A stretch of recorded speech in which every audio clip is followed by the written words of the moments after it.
Good morning and welcome to Today in Putnam County, hosted by Putnam County Mayor Randy Porter, the show that takes a look at the events and what's happening all around Putnam County, as well as interviews with local, community, and business leaders. And now, sharing his insights and experience, here's Today in Putnam County with County Mayor Randy Porter.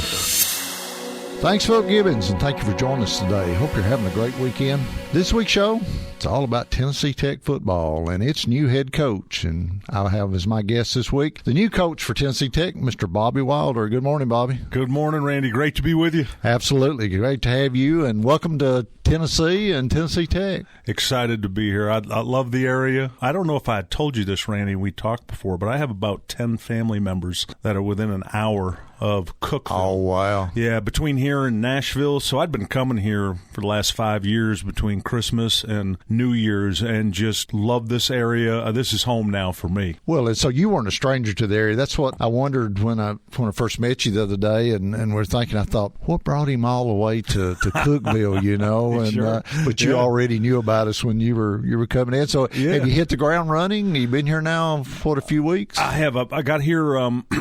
I interviewed back December 1st and 2nd, was in town with Mark Wilson and President Oldham, and I was flying back on a Sunday, December 3rd, flying back through Nashville to Atlanta. I landed in Atlanta, and Mark called me and offered me a job, and I accepted. Then I flew back, got back into the Norfolk area where I was living, that Chesapeake, Virginia Beach area. Got there about 8 o'clock, wheels down, and then went home, started packing till about 2 a.m. I was on the road at 7 a.m. the next morning, 625-mile drive on December 4th, and was on the phone the entire time, hiring a staff, talking to the players, talking to potential supporters of the program. So since December 4th, the last 6 weeks has been awesome. I've loved every minute of it, but it's quite honestly, it's 16 hours a day, every day. And like I said, I love it, but I'm committed to building a winning football program here in Cookville. Well, that's great. It's kind of like drinking out of a fire hose. Is what when I came into office, that's what they told me. I said, Randy, the first few weeks is going to be like drinking out of a fire hose. They were right. I got that exact same expression.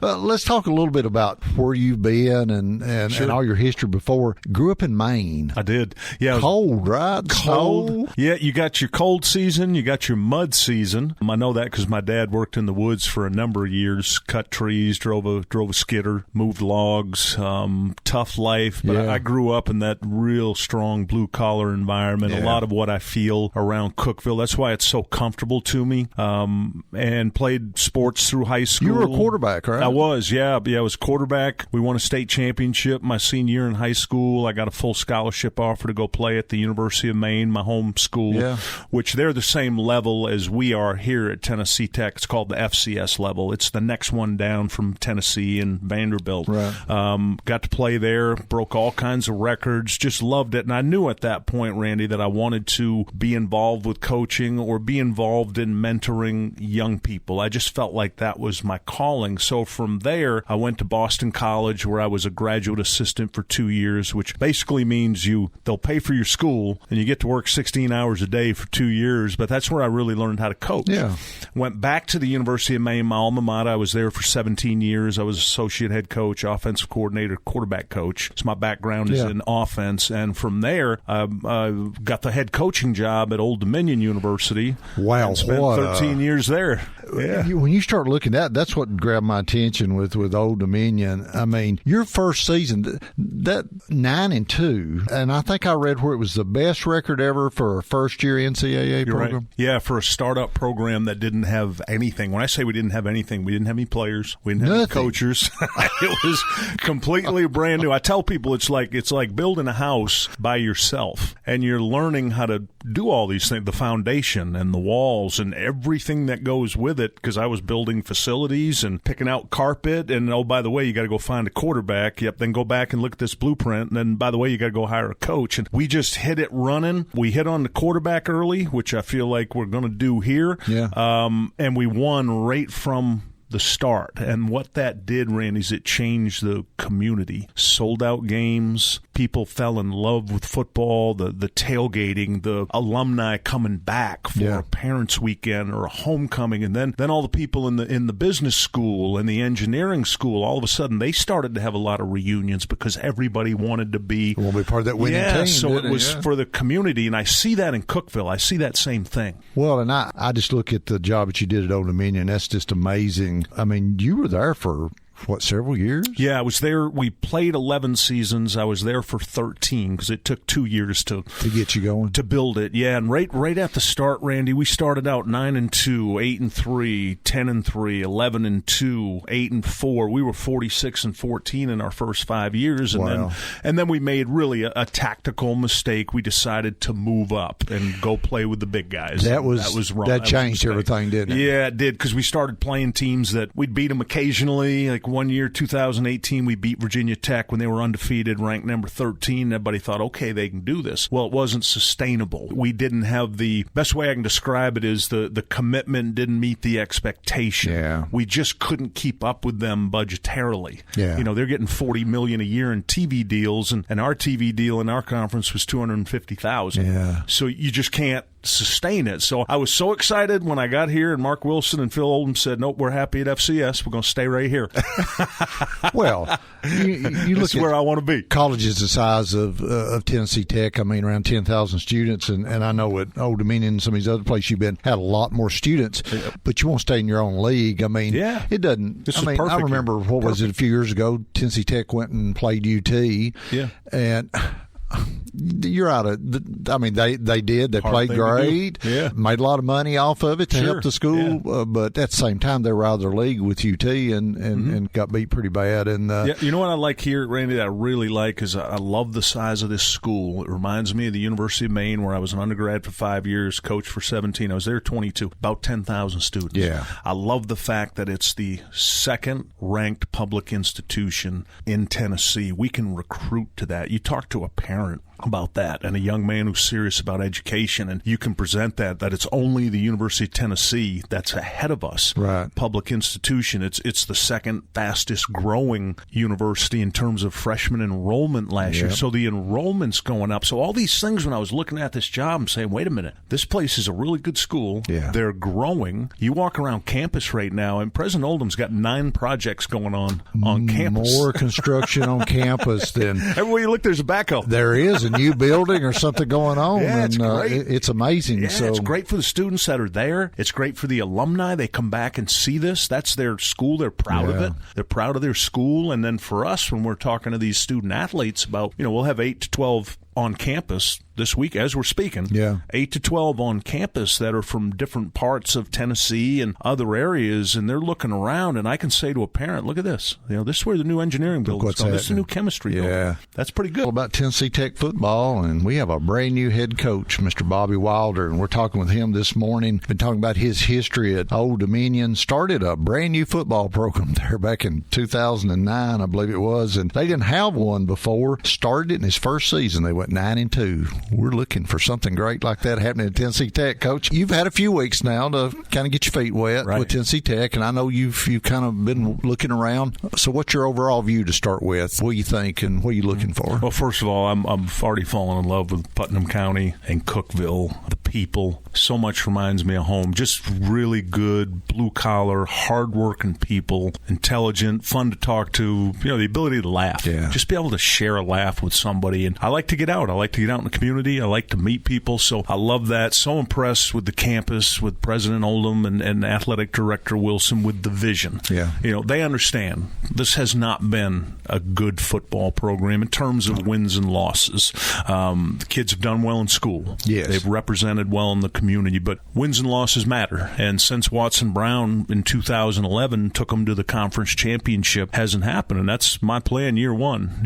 I've been telling people, Randy, I got a 5-year contract, but I got a 5-minute plan. I want to win right now. You want to win now. Yeah, and that's the vision, the goal we're setting forward. And I'll give you an example. Our players right now, we had 68 players come back from last year's team. They've been in the weight room every morning, 6 a.m., 4 days a week, and they are working aggressively. They want to win. I interviewed every single returning player and said, tell me what you think needs to happen. And, Coach, we need to do this, this, this, and this. Well, one of the things they committed to was the plan I put together in the weight room. I said, guys, this is going to be the hardest thing you've ever done. But you build your culture, you build your team in that arena. Yeah. You learn a lot about yourself. As human beings, we find out a lot about ourselves when we face adversity. Yeah. That's absolutely true in any walk of life. Well, these kids right now are challenging this adversity every day. So the fact they want to win, Randy, number one, that's the most important thing. And number two, the support I'm feeling from the university, from the community. People are so hungry for a winner. And you and I were talking in the last segment how it'll change Putnam County. It'll change Cookeville. When there's a winning football team, those Saturdays will be different. And that's what our community is hungry for. That. You're right. They sure are. I remember coming to Tennessee Tech, and when I came years ago, and they had winning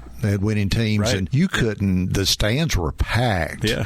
And Randy, not to cut you off, but the last 3 years, how about this stat? The last 3 years, Tennessee Tech has led the OVC Big South in home attendance with teams that have been 4-7. I didn't realize what a tribute to the fans in this community. So I want to give them a winner. Yeah. I want them to come see winning football. The team was 1-4 at home last year. Yet those fans still showed up and only saw one win in an entire season. We need to change that this year. You've got a different philosophy. I know that you had it at Old Dominion, and we were talking the other day that you're looking to bring that here, and that's high scoring. Right.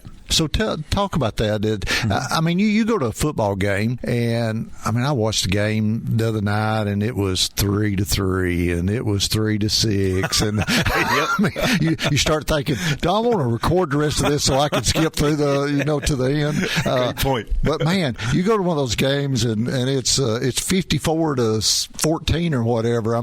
You have a philosophy about that, right? I do, yeah, and it's funny you mentioned that, Randy. That's a great question. We won games when I was at Old Dominion. My second year, we won a game 10-7. Of course, the fans were excited we won, but it was quiet. Yeah. And then we won a game in 2012 when Taylor Heineke was our quarterback, who's now the quarterback with the Atlanta Falcons. We won 64-61, and he was 55 for 79 for 730 yards in the game. Now that stadium was electric. I can't imagine. Sure, the media got after me for the defense after the game, but I said the Objects score one more point. The other team. He set a national record in that game that, interestingly enough, the next year Patrick Mahomes at Texas Tech broke it.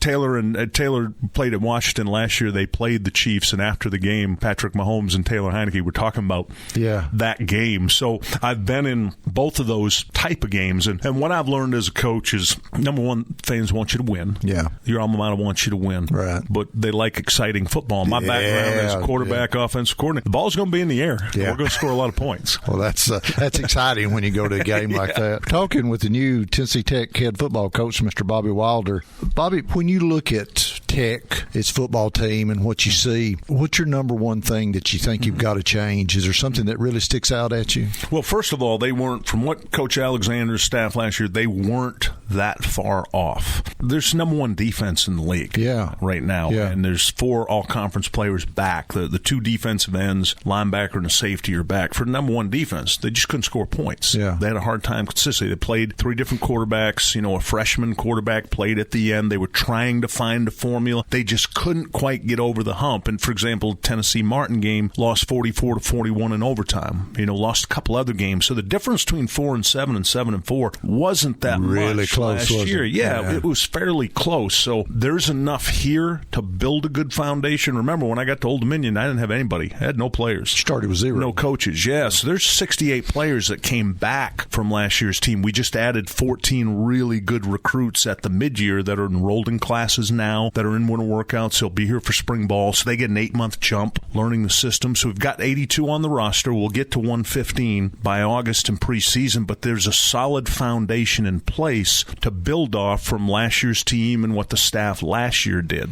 What are you looking at on recruiting?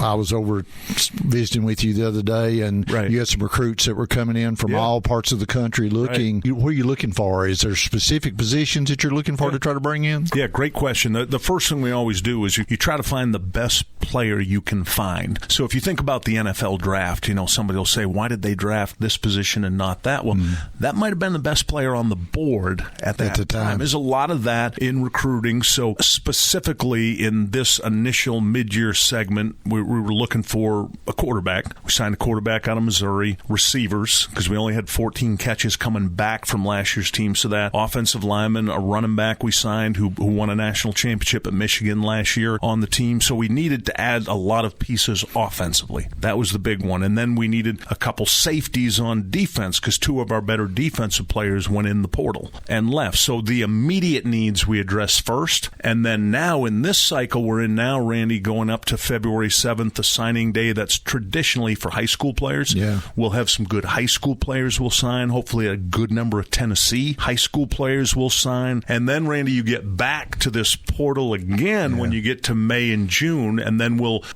know what we need from spring ball. We've got to actually do some football with them. We'll know what we need to address then in May. So you're constantly trying to upgrade what you have. And the nice thing is, I mentioned at the start of this, there were some good pieces in place. Already there. Yeah, we just need to add a few more. Yeah. So what about coaching staff? I mean, previous coach had all of his staff, and did you keep several of those, or did you bring in new ones? Or sure. 3 of the coaches from the previous staff, the defensive coaches, because remember they had the number 1 defense. Right. So I kept 3 of those. And real popular guy in Cookeville, Sam Williamson. Oh, absolutely. Been here 16 years. Yeah. Just wonderful human being, great father. Players love him. And the best overall unit on the football team last year was the defensive line. 8 of those players are back. 2 of them all conference. Wow. And that's what Sam has done. The level of discipline, the level of love and support and the hunger out of that group is, I'm able to use that group as an example for the whole team. For the rest This is what every position should be. So 3 of the guys on defense, the offensive staff is brand new. Was really excited to get Brian Scott as the offensive coordinator, associate head coach. He'll coach the offensive line, but he can coach anything.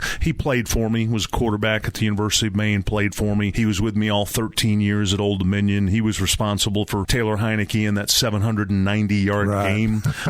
That was Brian. So Brian was at New Hampshire the last 2 years they play out of the CAA. They were number 1 in that league in offense 2 straight years, playoff team. So was able to get Brian here with the help of Phil and Mark. Got Brian, and then 3 other coaches that I worked with at Old Dominion came with me, guys that we had built a relationship. Family almost, didn't it? Yeah, it is. It's a family. And I tell you what really helped was being able to sell Cookeville and sell this university, because when you're somebody who's like us, we'd worked in a city and there's a lot of crime. Yeah. And your vehicle gets broken into and you got to be careful where you go. And then all of a sudden you move to a place like Cookeville, Tennessee, changes your perspective on life. Totally different. And Coach, I want to talk about 2 things that's happening. One of them already getting real close to start. Going to change the stadium at Tennessee Tech and do a renovation, right? Yeah, really excited about this. As you know, Randy, it's an older stadium. Yeah. Beautiful setup for an FCS program in terms of the dimensions, the size, just older. Yeah. So the west side will start coming down, hopefully in April is the plan, and then the renovation is just going to be sensational in terms of what it'll do for our players in the locker room and the training room and equipment, all the things you need functionally for a game day on a Saturday, but then for the fans and the amenities that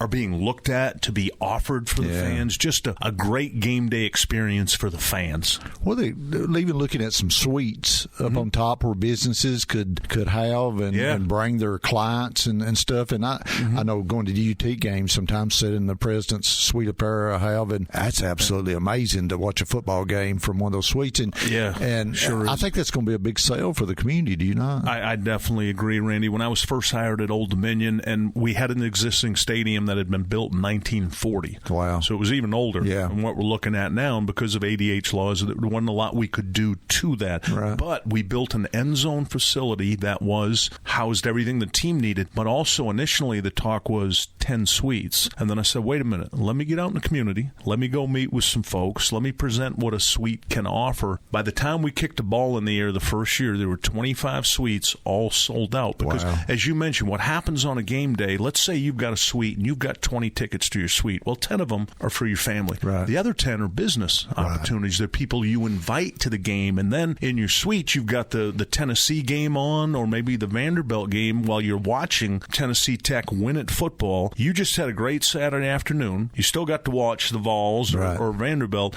and you had business opportunities, people there that had to help your company or to grow your company. So people really gravitated to that at Old Dominion, not only the opportunity to enjoy the football game like our Tennessee Tech fans will, but also for the other opportunities it presented. Well, and, that's a win-win situation when you're able to take your family, bring your business clients in, and be able to see all that at one time. You're looking, though, at another building that you think will really help Tennessee Tech football, and what is that? It's called the Football Operations Center, which will be about 6 blocks from where the current stadium is. It'll be up behind the baseball facility where where our strength and conditioning center is. And I'm going to tell you what, Randy, we've got as good a strength and conditioning center as anybody in the country at FCS. It's beautiful. We've got an indoor area we can work at, and this training center would house everything for football in terms of coaches, players, trainers, strength coaches, equipment, and also our practice field. And the reason this is so important, Randy, I want you to think about it this way. The stadium, that's our place of business. Yeah. We'll be there 5 or 6 times a year. The operations center, the other 360, 350,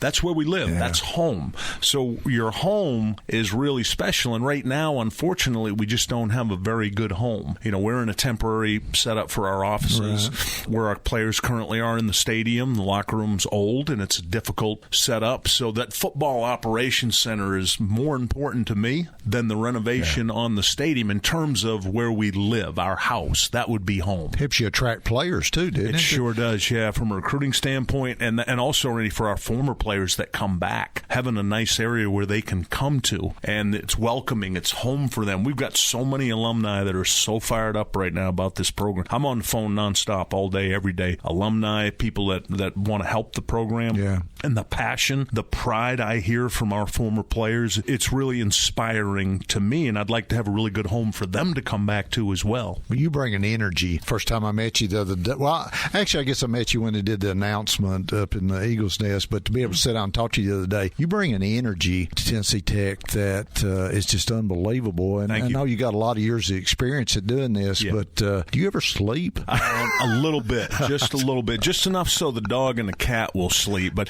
I have so much excitement about this. I mean, my pride and my love already for Tennessee Tech and Cookeville and Putnam County, the people here, is unmatched. This is home. Yeah. This is where I want to be. And because of the faith that President Oldham and Athletic Director Wilson have put in me, I want to deliver a winner quickly, and that's the goal. Absolutely. That's a great goal. We're talking with Bobby Wilder. He's the new head football coach at Tennessee Tech. One thing, I want to talk about the NCAA just for a minute, and the new transfer portal. Is that what you call it, the player transfer portal? Yeah. I hear so much about that. There's so much chit-chat and chatter going on out there. Kind of explain to our viewers what that is and how that works, and is it a good thing or a bad thing for you as a coach coming in with a new place here? Yeah, for the audience, think about it as a place to put your resume. You're applying for a job. You go to LinkedIn. You go to any of the sites that help you. That's what the transfer portal is for the student athletes. Not just football. It's all sports. So let's say I have a good season. Let's say one of our players at Tennessee Tech this year has a really good season. He's all conference. And boy, he's a good player. And then all of a sudden, he puts his resume online. He enters the transfer portal, which is a legal thing student athletes can do. They go to compliance, put their name in it. That goes on a national database. Wow. Well, those players, for example, we had one this year, our safety, who went to South Carolina, got a full scholarship, got an NLI deal, which is name, image, and likeness. He's getting paid now to play at South Carolina. That's what this portal is. It's an opportunity for players to try to improve their situation. And so any player, regardless, if they're playing a sport on a college level, they're able to take and at any given time put their name out on this portal, and then all these other universities across the United States can look at them and make them an offer and then go. And well, here's the catch to it, Randy. Just like if you and I say we applied for another job, right, and word got back to our boss, and that's where I was going. Get the other job. Yeah. Now the problem is for a young man or a young woman, you put your name in the transfer portal and you're on a scholarship at that current school. So I have a player at Tennessee Tech, puts his name in the portal and doesn't get better. I don't have to take him back. Oh, so he's free. You're free from him. That person makes himself a free agent as soon as their name goes in the transfer portal. Wow. So, and now how that helps is it forces young people to take a deep breath and think. Yeah. Maybe they're getting some advice from somebody. You should be making money. You should be here or there. Well, that person can come in and sit down and talk to me, and I can say, look, just understand, as soon as your name goes in that portal, I don't have to invite you back. So it's real-world things that you and I as adults and our listeners deal with when we apply for other jobs or look at others. So don't always think the grass is greener. It's usually not. If you've got a good job out there, ladies and gentlemen, keep it. Better hang on to it.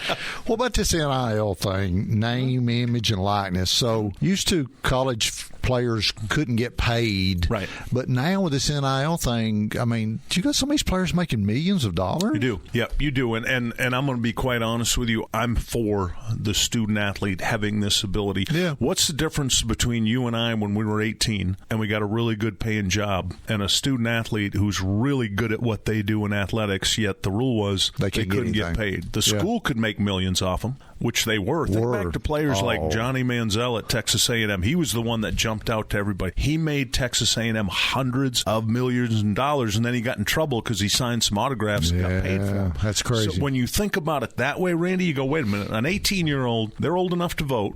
They're old enough to do a lot of things, right? Go in the military. They ought to be able to make a dollar if they can. And for a lot of these young people, that money, we think about how big that money is, but that's generational wealth for some families that have lived in poverty. Yeah. That's generational wealth for some people that maybe always haven't had the best in life. Yep. And here comes this young, talented man or woman that changes the dynamics of their family. I'm all for it. Now, from our standpoint, not really a big factor in FCS, the level we are. Yeah. Now, at the University of Tennessee, it is a really big factor. I mean, think about I'm not going to get into all the details of the money, but it's millions and millions of dollars at the University of Tennessee because they've got to compete with Alabama and Georgia and those schools in the SEC, but not a big deal at the FCS level yet. Not yet. Well, you get some of those players. I mean, I was the first in my family to go to college. Mm-hmm. Probably got some of these players are too. And you're right, it's life-changing for not only them, but for their family. So that's a great deal. Mm-hmm. We only got about 30 seconds left. I just want to say welcome to Tennessee Tech, Putnam County, and Cookeville. We're looking forward to great things happening with you and the program. And as I said before, you just bring an energy to this area that tell we people just all the time. Love what you do. Carry yourself that way. And Randy, I want to say I really appreciate you as the mayor of Putnam County. How welcoming you've been. I'm so impressed with this county, the growth in the county, the way people are in this county, how safe it is. So keep up the good work. Absolutely, we're there with you, Coach. We're rooting you on, and wings up, baby. Can't wait wings for football season to start. Yes, sir. Thanks for being here, Coach. Yes, sir. Thank you. Hey, that's our show for this week. Hope you join us every weekend for Today in Putnam County on all the Zimmer family of radio stations. I'm County Mayor Randy Porter. Hope you can have a great rest of your weekend, and may God continue to bless Putnam County. You've been listening to Today in Putnam County, hosted by Putnam County Mayor Randy Porter.